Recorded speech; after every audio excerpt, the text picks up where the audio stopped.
Hello, this is Bilal, your economic instructor, and today we will be discussing some MCQs for the chapter Labor Market and Trade Union for O levels. Alright, so let's get started. A trade union, an employer agrees minimum wage W1. So this is basically my minimum wage, which is set above the market equilibrium wage for that industry. What is the effect of paying minimum wage W1? Now, the demand of labor would decrease, which means number of jobs would decrease, and the supply of labor, which means the number of people willing to work in that industry, will increase. So, what would be the effect? A cannot be the answer because the demand will be less, it won't exceed, right? B, fewer workers will be employed. Well, this is the right answer because only QD labor will be employed. So less labor will be employed and there will be unemployment in the industry. Some workers will continue to be paid wage W. No, because when there is an agreement, the wages W will not exist. D, workers will be less willing to work for the minimum wage. Well, they will be more willing because the prices that they are getting is higher, the wages they are getting is higher. So D is incorrect as well. 2. In choosing their occupation, people often take into account aspects of job rather than pay, which basically means other factors, right? Which would not be a good match for aspects of employment a worker is looking for. All right. Now, desired aspect, a wish for an outdoor lifestyle and to develop a teamwork, and the occupation is an army officer. Well, this is a good match, but we need it not to be a good match, right? So let's look at the other option. A wish for foreign travel and to have responsibility. Well, being a pilot serves them all. A wish for public respect and undertake precise work, heart surgeon. Well, he gets respect from the public as well and precise work, obviously. A wish for work with general public and investigate nature. Well, this is not a good match for marine biologists. They are investigating nature, but they're not working with the general public, right? They're working independently in forests or undersea. So basically marine biologists would be working undersea, right? So they're not working with the public, right? So D is not a good match and hence is the right answer. 3. The table shows the change in incomes for a number of occupations between 2003 and 2013. All right. So the builders income changed by 80%, plumbers 60%, electricians 50%, police officers 12%, teachers 10%, nurses 5%. What can be concluded from the table? All occupations were better off in 2013 than in 2003. Well, this is incorrect. Nurses were paid less, so they're not better off. Builders earned the highest income. Well, this is incorrect.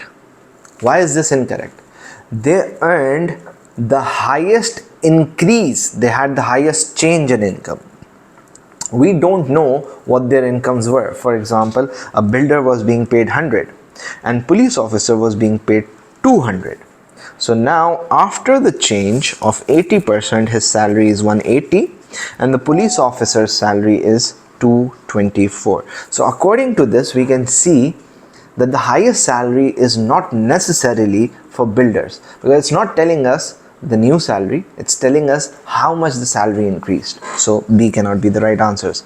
Electricians earn 40% more than teachers. Well, if you look at the data of both, you might say that this is right, but this is incorrect.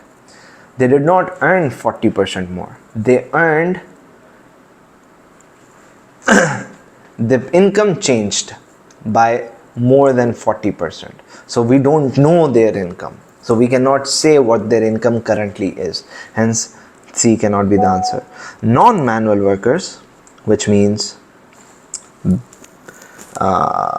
police officers, teachers and nurses. They are non-manual workers. They don't physically exhausting jobs. They have physically exhausting job, but manual labor, building blocks and moving things here and there. So that is manual labor. Non-manual laborers had lower percentage increase in income than manual labor. Yes, they all had less change in income. And the manual workers had more change in income. Well, this data shows this exactly. D is the right answer. The typical pattern of income over a person's whole lifetime is shown by which diagram? Now this is something that is not taught, but it is common sense. So as a person gets young, mature, his income increases, right? So income increases, income increases, income increases. So A, B, C both can be the right answer. Now when the person is aged, his income would be constant. Well, this is incorrect. Why would it be constant? He would retire. So when he retires, he would earn less, like shown like this. Pensions would always be less. Hence, C seems to be the right answer. A is incorrect because this basically shows as you get older, your income continuously increases, which is incorrect, right? So let's move on to the fifth MCQ. When choosing an occupation, people often consider things other than wage rate, which means fringe benefits. What would not be a good match? Important, not be a good match for the type of work that is desired. Detailed work, career structure, lawyer. So yes, it is a good match because a lawyer needs detailed work and has a good career structure. Outdoor lifestyle, regular hours. Farmers, it is a good match, right?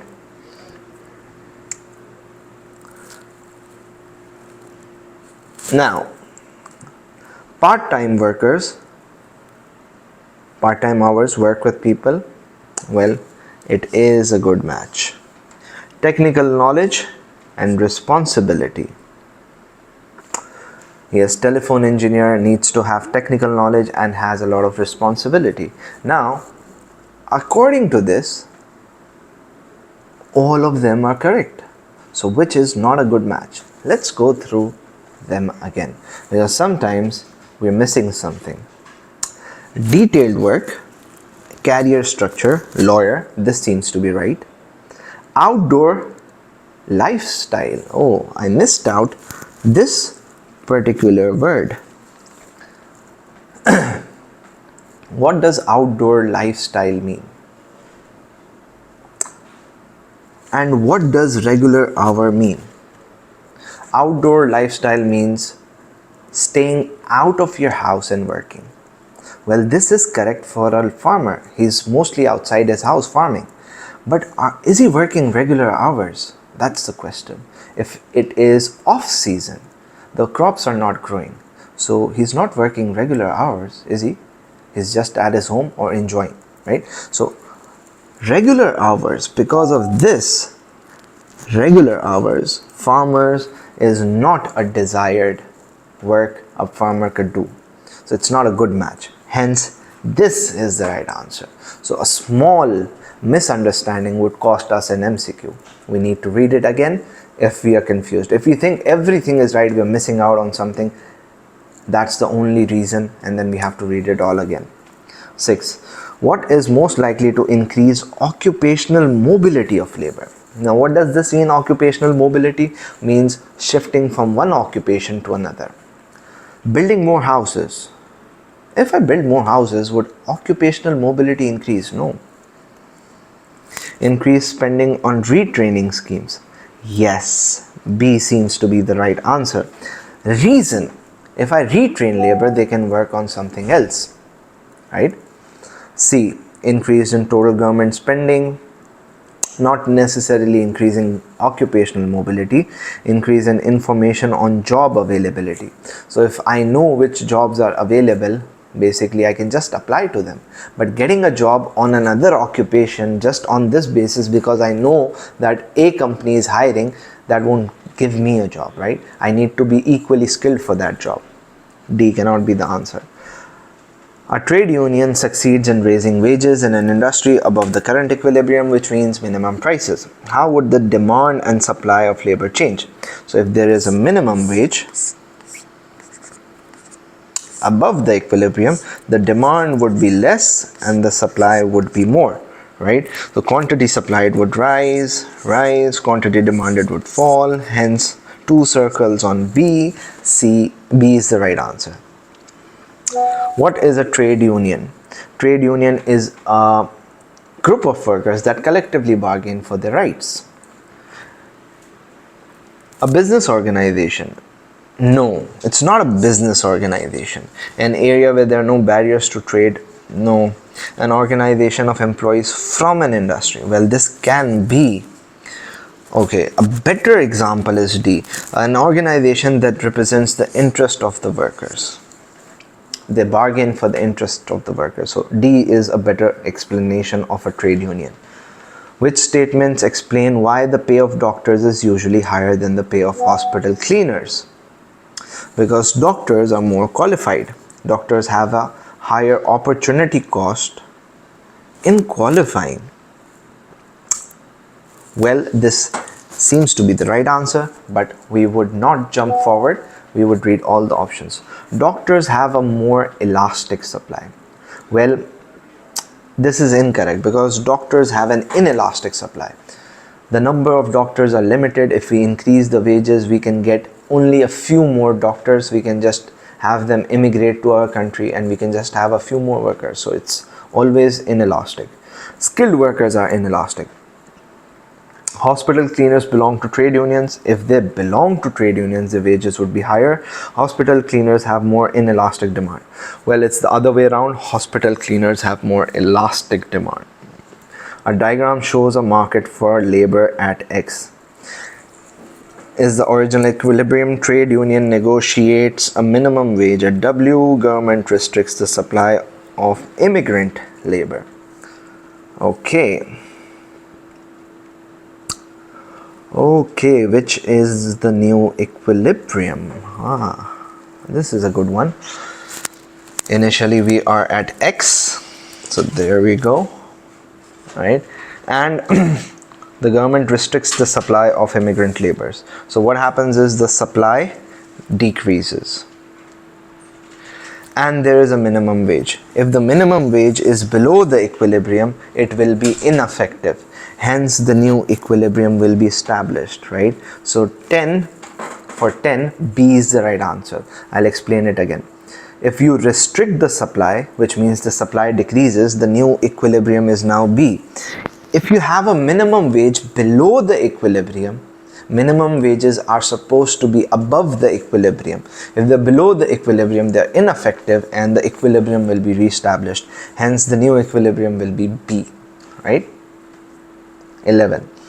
When is a trade union likely to have more power to increase its member wages?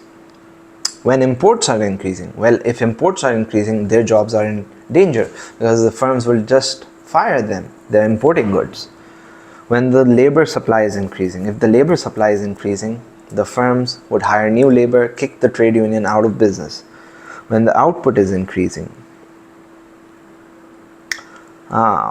If the output is increasing, if you're producing more, we can negotiate higher wages on the basis we are producing more.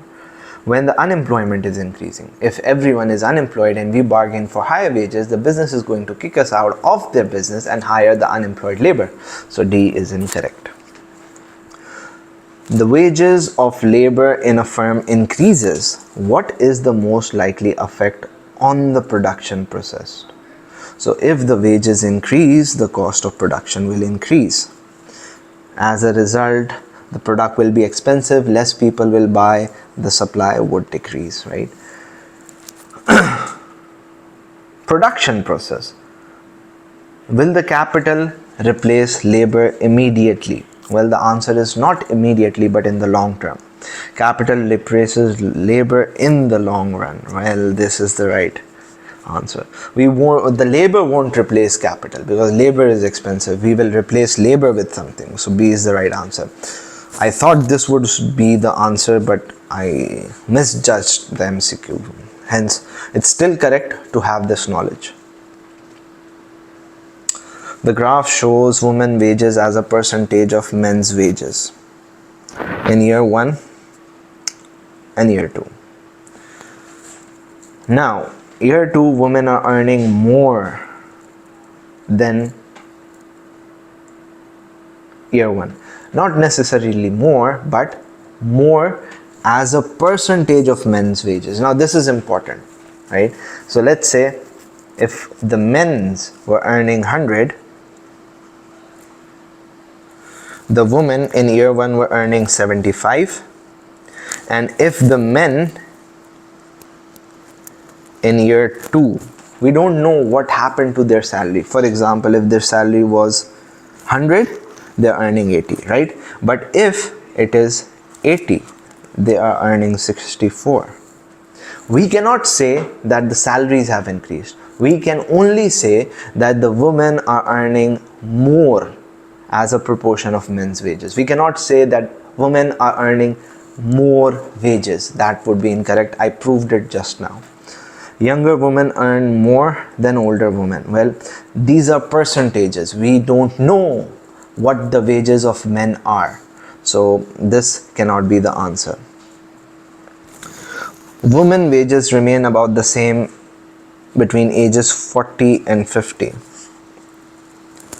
Well, they are the same, but again, we cannot say anything about the wages because we don't have the wages of men. So this is incorrect. In year 2, all women were earning more than men. Well, no.